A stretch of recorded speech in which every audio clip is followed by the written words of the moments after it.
Halo semuanya, selamat datang di channel Perkakas Epic bareng gua Duse, dan di video kali ini gua akan unboxing kedua paket dari DOS Kamera and Gadget.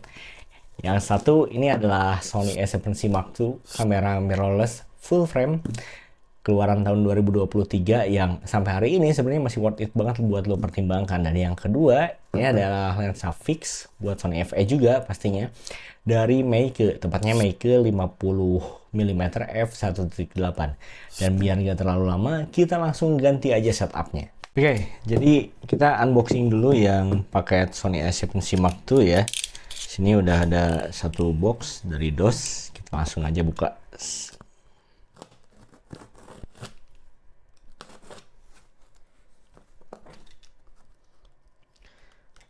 Ini apakah hanya dus doang atau dilapis bubble wrap? Soalnya di luar nggak ada tuh kayaknya bubble wrap. Mudah-mudahan di dalam ada, jadi paketnya tetap aman. Ya, jadi kenapa gua mempertimbangkan Sony A7C Mark II daripada Sony A75? Ya tentu aja karena pertama di harganya menurut gua masih terlalu tinggi lah gitu. Jadi karena gue nggak ada budget, ya udah pertimbangannya cuma dua antara Sony A74 atau Sony A7C Mark II, dan gue lebih memilih Sony A7C Mark II karena dia tuh kompleks ya. Dia pertama compact, gue nggak mau kamera yang terlalu mencolok gitu ya, terlalu gede. Dan yang kedua, ada beberapa fitur yang menurut gue lebih canggih di A7C Mark II sih daripada Sony A74. Kayak misalnya autofocusnya yang udah pakai AI gitu. Dan UI floating menu sih sebenarnya di updatean firmware Sony A74 itu udah baru ya. Dia juga udah punya UI floating menu. Cuman ya itulah sisi kompleks sama autofocusnya yang nggak bisa dilawan. Oke. Wah, ini dia. Ish.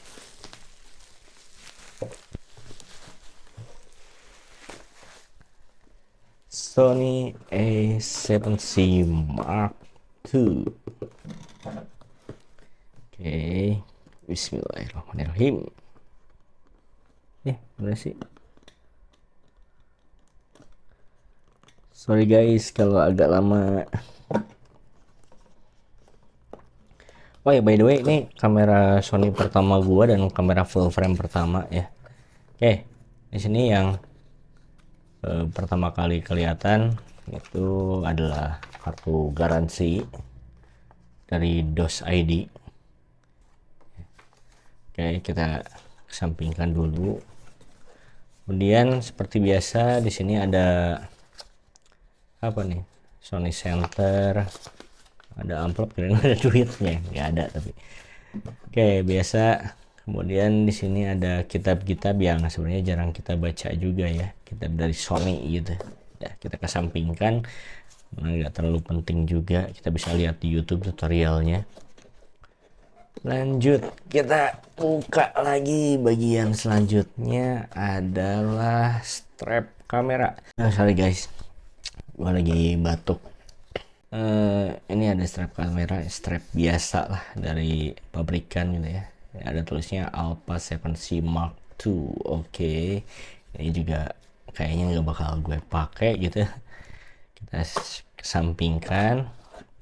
Terus di sini ada baterai originalnya Sony. Ini kapasitasnya kalau nggak salah 2280 mAh ya. Ini Sony NPF-Z 100. Dia cukup gede juga. Ini baterai ori itu kayak gini. Kalau Sony dia ada kayak hologramnya gitu. Tapi nanti kita kayaknya beli lagi deh baterainya. Meskipun nggak tahu baterai ori atau third party gitu ya, karena baterai ori ini NVF-Z 100 harganya tuh agak lumayan, sekitar 1.100.000-an, cukup pricey lah. Oke, kita kesampingkan lagi. Dan this is the hero Sony A7C Mark II. Oh, aduh, kok agak sulit ya. Oke, ada apa lagi ya? Gak ada lagi. Oh, nggak ada ya. Nggak ada kabel USB DLL. Oke lah. Oh, berarti charger juga nggak ada dong. This is the hero Sony A7C Mark II. Wes, mantap. Oke. Oke, bodinya solid banget. Gripnya juga enak. Kamera Fuji gue tuh yang X30 Mark II, ininya gripnya sih cuil banget, jadi ya khawatir lah agak riskan jatuh gitu kalau kita nggak pakai strap. Kalau ini sih gue megangnya agak pede juga ya, meskipun kalau dibandingin sama Sony A74 ya pastinya gripnya lebih enakan Sony A74 sih, tapi ini udah proper banget.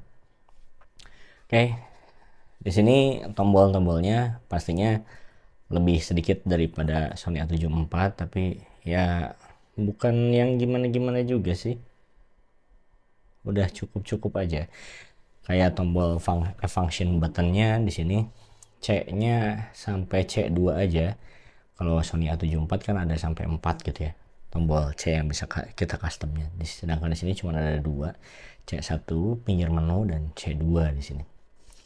Oke, bisa IPF-nya juga kecil dan layarnya pastinya udah variangle. Ya, enak kalau buat vlog segala macam. Cuman kalau buat foto sih sebenarnya ini menurut gue kurang enak ya. Gue lebih suka yang tilt screen gitu daripada yang variangle kayak gini. Ya, mati guys lampunya satu, gak apa-apa lah ya. Mudah-mudahan masih kelihatan. Oke, sensornya meskipun ini kamera compact, tapi ini adalah dia memiliki sensor full frame 33 megapiksel. Oke. Mantap, mantap, mantap. Oke. Nanti buat reviewnya di video selanjutnya aja. Dan sekarang kita akan lanjut unboxing ini apa namanya, lensa dari Meike 50 mm f1.8, lensa yang wajib banget buat kamera full frame. Kita harus punya 50 mm di awal gitu ya, meskipun ini adalah lensa yang paling basic dan yang paling murah sebenarnya. Kalau 50 mm dari brand manapun ya 50 mm biasanya lebih paling murah gitu, tapi ini adalah lensa wajib yang kita miliki selain lensa Evokaleng Evokaleng 35 mm. Kayaknya agak sulit saudara-saudara. Gimana sih ini dulu deh, plastiknya dulu kita buka. Kenapa gua pilih lensa Meike padahal kan Sony FE yang 50 mm juga sebenarnya mah harganya cukup terjangkau, tapi ini jauh lebih terjangkau lagi. Dan gue lihat di beberapa review juga dari sisi chromatic aberration lensa Meike 50 mm f1.8 ini meskipun dia kualitasnya standar, chromatic aberrationnya lebih terkontrol dari Sony FE 50 mm f1.8. Dan yang kedua, harga dari Sony FE 50 mm itu juga lebih pricey daripada lensa yang satu ini. Oke, sekarang kita buka. Sini ada apa aja? Nice. Ya, saya ekspektasi ya pasti dibekali dengan bubble wrap, dan memang itu harus ya biar produknya juga lebih aman gitu.